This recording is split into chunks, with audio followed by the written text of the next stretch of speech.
Okay, so I'm here at the dining room table, ready to film another deck profile for you. I'm really excited to be doing yet another one of these, and this is a double video filming night for me too, because spoilers. Here's the book in question, and I'm using a Digimon card as a bookmark. Actually, this card's not in the deck, although some iteration of it is, which leads me to the table, where we have my memory marker who's relevant to this deck profile, the adorable Palmon from the first adventure box. And she's going to chill in the corner just like Falcomon did for the Ravemon deck. So this, of course, is the Rosemon deck, my green deck, which is actually a pretty competitive deck as compared to Ravemon. So let's get started with this deck. It's Rosemon, but it's also Bloom Lord, which is actually the real competitive deck. But anyway, same deck, different top end. But the Digi-Egg for this deck, these days the best egg for this deck is Cocomon. There's a terrible glare there, but if you want to read that. But I'll tell you what it does anyway. Because every time, so the inheritable for this is every time a Digimon on your side of the field is suspended, once per turn, you draw a card, and you do a lot of suspending of your own Digimon in this deck. So this is the card advantage can get really crazy in this deck, like the draw power, and it's really powerful. So that's why it's so good. It's kind of outclasses the Argomon, which give you memory every time you unsuspend. Just because the draw power, like seeing the card, this deck, there's so many memory gaining effects and reducing Digivolution costs in this deck that you really just need the card advantage more than you need that extra memory. So that's why I'm playing just 4 copies of that. Then the rookies. So we have 2 different searchers for this deck, which makes this deck amazing. We have the new one, it's not really new anymore, but from BT13, which is made this deck the Rosemon deck instead of the Bloom Lord deck. But yeah, Lalamon and Palmon herself. You didn't think we weren't going to have a copy of the memory marker Digimon in this deck, did you? No, no, no. But anyway, so yeah, we have like Mimi and Yoshino from their respective seasons. So yeah, these are your on-play searchers. The Palmon was the one from BT10. It came out first actually, but on play you reveal the top 4 cards of your deck, which is really good because it's 4 cards. But you get 2 Digimon from it. Like fingers crossed. Hopefully you will get 2 Digimon out of it, a fairy and a plant. Because this deck, those are the 2 main types in this deck. Most of them are vegetation or plant. But vegetation and plant are kind of interchangeable. And then fairy is another thing that works with it. So hopefully you get a fairy and a plant.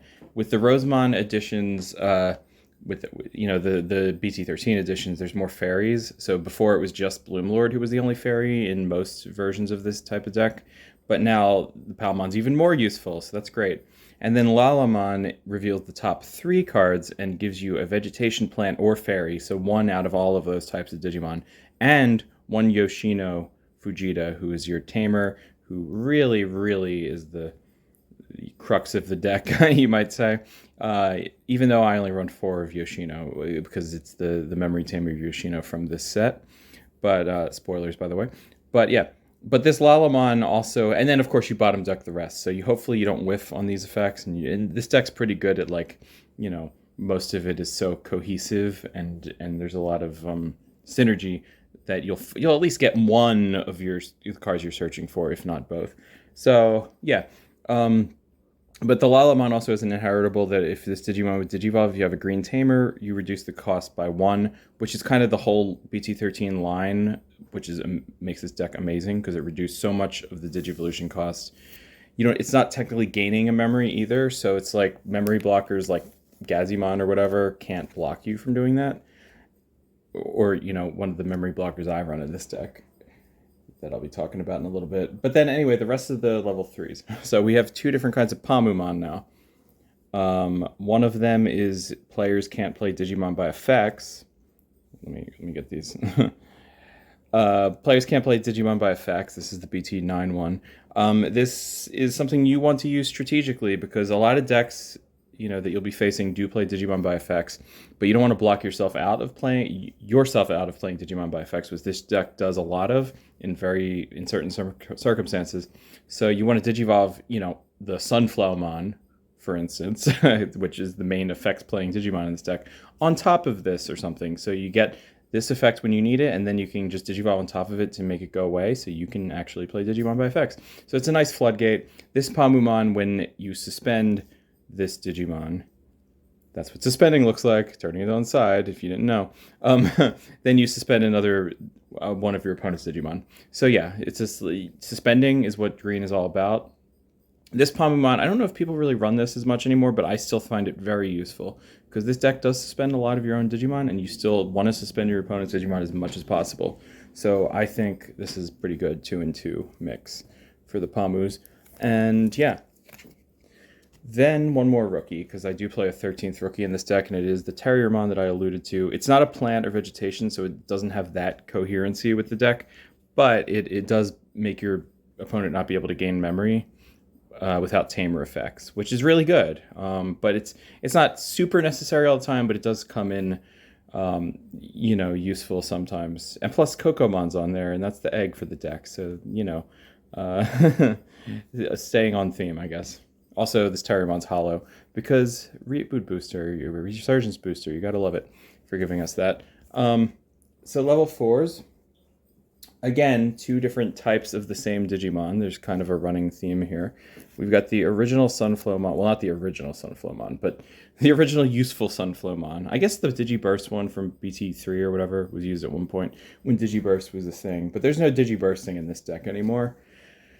But anyway, the Sunflowmon from BT10, which is the one that I alluded to earlier, that you suspend it, like on Digivolution, you suspend it, like so, to play out a 3K DP or less Digimon from your hand, which can be literally any of your rookies, literally any of them, and like the Palmon or the Lalamon, for instance, this is only 1K. How much is the Palmon? 2K. So they could play, you get either of their on-play effects with that, or you can pretty much just play out another Sunflowmon, because all these Sunflowmons are 3K or less, and that's kind of a thing that Green does these days, is like, oh, let's make our level 4s 3K or less DP, so it can synergize with that. So they know what they were doing. But this Sunflowmon, this Sunflowmon does that, and plus it has an inheritable when it affects, suspends one of your Digimon, draw 1, so it's like another Kokomon. So like I said, you're going to be drawing a lot. And this Sunflowmon has the same inheritable as the Lalamon, where you reduce the Digivolution cost by yet another 1. But this one can also suspend itself to reduce the Digivolution cost of a fairy on top of it by 2. So yeah, a lot of reducing Digivolution costs in this. You're often Digivolving just for 1 on top of like any given card, which is really good. Really, really good. So these Sunflowmons are amazing, and you can swarm the field with them thanks to the Digivolution when Digivolving effect of the first one. And then, of course, speaking of Digivolving for 1, we have 2 red Vegiemons. The play cost is only 3 for level 4. It matches that 3K DP threshold perfectly, and it only Digivolves for 1 at all times, no matter what other effects are going on. So yeah. Vanilla staple for this deck that still comes in useful. Then we have the level 5s. I run 3 of Lilamon, who's basically the main level 5 of this deck, in the Rosemon version of this deck. It's inheritable. Oh god, look at that glare. Its inheritable is that it gets security, whatever's on top of it, the level 6, will get security attack +1 if your opponent has a suspended Digimon on the field, which is amazing for starters, because you're often going to be suspending your opponent's Digimon. But also, when Digivolving, you play Yoshino Tamer from your hand without paying the cost. So this does what a lot of level 4s do for a lot of other decks. However, you can already have a Yoshino on the field and play yet another one if you Digivolve on top of something with this. So it's kind of better than those normal, like, Tamer playing champions. So yeah, this card is amazing, and it's a fairy to boot, so can you read that? Fairy. It's a flower fairy. That's what this deck's all about. Flower fairies, and I love flower fairies. But yeah, and then of course we have our Digizorbers. So the 2 limited ones, which are Blossomon and Argomon. Blossomon's actually a vegetation, Argomon is not, but that's okay because it's Digizorb for free. Digizorbtion -3 when you suspend the Digimon to Digivolve it. You can't beat Digivolving for free. Argomon has a really useful inheritable to make up for its lack of being a vegetable. um, you can play a level 3 Digimon card from your hand suspended when you attack. So just another body on the field, and it comes in very useful. And then the other level, to round out the level 5s, make it an 8 count, is of course another Digizorber in the form of Cherrymon, who even when you Digizorb, you still have to pay 1 to Digivolve, but it's still really good, and it's a pseudo blocker, because when an opponent's Digimon attacks, if this is on the field, you can switch the target to a suspended Digimon, which hopefully will be like a level 6 that you have alongside this. But it's not too bad to, even switch the target to itself if it's suspended, because depending on how weak your opponent's field is, they might not want to run into a 7k body, so yeah, there's that. And then we have the stars of the show. Oh, wait, no, wait, I'm sorry, that wasn't all the level 5s yet, because Agitarmon, who is kind of, in Bloomlord builds, this is more important, and you want to run in this at 3 or maybe even 4. But in this, it's like, you can do this Sunflowmon effect on a level 5, play out one more card with 3k DP or less. The inheritable is really good because it will gain you a memory when you suspend a Digimon. So when it affects it, suspends one of your Digimon. So Agitarmon is kind of like a ace in the hole type of situation. I thought about adding another one of these in, but I don't know what I would take out for it because then I would have too many level 5s. But if I was doing full Bloomlord, I'd probably switch out some of the Lilamons for it. So yeah, then we have the star of the show, like I said, Rosemon, who is a beautiful card, beautiful artwork for just a rare. And she, when Digivolving by suspending one of your opponent's Digimon or Tamers, unsuspend the Digimon. So hopefully you'll be Digivolving on top of an already suspended level 5, which you probably will, because there's all those Digizorption cards. And then when an opponent's Digimon or Tamer becomes suspended, suspend another Digimon or Tamer. So a lot of suspending and unsuspending and manipulating the field. And yeah, her attack is weak. Her DP is weak, I mean. But she only Digivolves for 3 on top of a level 5.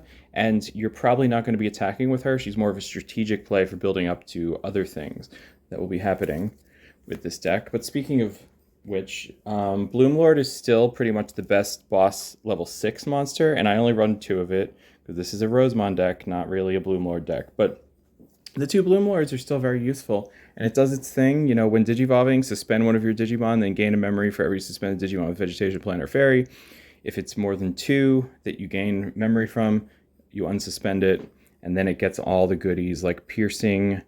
If you have 2 suspended Digimon, which counts when you pay the cost of suspending for attacking, it'll gain a security attack and 2k DP, which makes it a 14k DP attacking security for 2 checks, piercing over a Digimon. This is just, there's a reason why Bloomlord is tier 1, okay? And then, of course, Hydra, his partner, and of course, we are always critical of the Koki artwork, the vulgar artwork, but I don't know if he meant to be vulgar and make it look that suggestive, let's say. But I still like this artwork regardless. And of course, Hydramon is the defensive level 6 because, you can, when Digivolving, it's a hefty Digivolution cost for 5, but you can suspend an opponent's Digimon. When an opponent's Digimon is suspended, you gain 1 memory. And then, of course, at the end of the turn, if you have 2 vegetations suspended, like this and something else, then you can bottom deck a Digimon on your opponent's field, which is crazy. I did that to Quartzmon the other night. And that's a good way to get Quartzmon off the field in a match where you're facing a Quartzmon that's not in this deck. But spoilers, there is 1 Quartzmon in this deck. And, but Rosemon Burst Mode is kind of like the main level 7 you want to get into, because you can Digivolve for free on top of that Rosemon. There's a reason this is a Rosemon deck, because you need to Digivolve on top of Rosemon if you want to properly burst Digivolve. So do that, and then you get basically a pseudo Quartzmon effect, which is suspend one of your opponent's Digimon and one of their Tamers, and then until the end of their turn, none of their stuff unsuspends. And then when attacking, for every 2 things that are suspended, Digimon or Tamers, then you trash the top card of your opponent's security stack, which can add up. Even just trashing 1 extra card when attacking with this 15k beater here is good. It's very good. So, and you wouldn't get that if you were just like playing this on top of Bloomlord or Hydra. Like, you need the burst Digivolve by sending Yoshino back while you have Rosemon. So yeah, there's that. But I do run 1 Quartzmon because Quartzmon is the bigger version, the more expanded version of this effect, where it suspends everything and then everything stays suspended except for this, and it's the all or nothing kind of effect. You know what Quartzmon does. It's broken, and people want it banned, and they hate it. But, you know, you hate it when you're facing it down, and you love it when you're playing it. So, Quartzmon and Rosemon Burst Mode, that's how this deck works. On to the tamers. It's one tamer, and it's Yoshino, who is the be-all, end-all tamer of this deck, and she's great. I was so glad to pull her as the box topper for my second box of versus Royal Knights. But yeah, Yoshino, memory tamer, set it to 3 if it's below 3, beginning of your turn. But also, if you digivolve into a plant or fairy, you suspend Yoshino to gain back a memory. So it just does, it's all you need in a tamer for this deck. And plus, you can send it back to your hand to burst digivolve. So what could be better? And then, real quick, the options: green memory boost, alt art from the adventure box, and of course, I like to use these sparingly because I don't want to bottom deck Yoshino. But you know, searching for top 4 for a green Digimon, it's priceless. You know, you definitely would do that. And well, speaking of more options, Samadhi Santi is still very useful because it's like a one cost. It's a great way to pass turn by just suspending and paralyzing one of your opponent's Digimon at the cost of suspending one of your own Digimon, which gives you your own effects in this deck a lot of the time. You can't go wrong with that, and I think this is a very underrated card. I don't think a lot of builds lately that I've seen have been running it still, and I think 2 is the perfect amount to be running for it right now. So Samadhi Santi, yeah. And then to round it off, 2 one-of options, just Grand del Sol and Hidden Potential Discovered. Hidden Potential Discovered I would obviously run 4 of, and everybody would if it wasn't limited, but people think it should be banned altogether because suspending a Digimon to make the cost basically 0 for like a level 5 or even a level 7, or for level 5, for level 6 or even a level 7, like you could digivolve it to Rosemon Burst Mode on top of anything for that, and then keep the Burst Mode because, of course, you know, on Burst Digivolution turn, it de-digivolves at the end of the turn. But yeah, Hidden Potential Discovered, priceless. Yeah, it's priceless, and literally it costs 0. And then, except for the suspension effect, but that's not really a cost because that helps you out so much in this deck to suspend your own stuff. And Grand del Sol is great removal. Bottom decks, you're often going to have 2 suspended Digimon on your field, which would bring this to 6 costs. And it helped me out so many times last night. I topped at locals last night, by the way, with this deck. And yeah, this deck is awesome. If I do say so myself, I think even though I like Ravemon's a fan favorite of mine, but I think this might be my best deck that I tend to play. So yeah, and I'm very happy with it. And hopefully one of these days I'll go place it. I will keep topping. Hopefully in the next format I'll win an entire week of locals with this. I don't know. But yeah, Rosemon Burst Mode and Bloomlord Mon. I love flower fairies. I love plants. Green was but you know, I didn't like purple as much as a color in Digimon until Ravemon, and now I do love it. But I started off wanting to play green, and so green is still really good, and I love it, and I think it's great. So Rosemon and Bloomlord. I love these alt arts too. They're really good. But anyway, yeah, so that's it for the deck profile, and hopefully I'll do another one when another deck comes out. I know I have to update this deck when BT14 comes out because there's going to be like Togemon and all the new like Ace Lilymon and stuff like that. So that'll be interesting to see how that's all going to fit into this. Maybe that'll be its own whole separate deck. I don't know. But it looks like there's some good tools for this in there. So yeah, we'll see. And until then, I will see you later.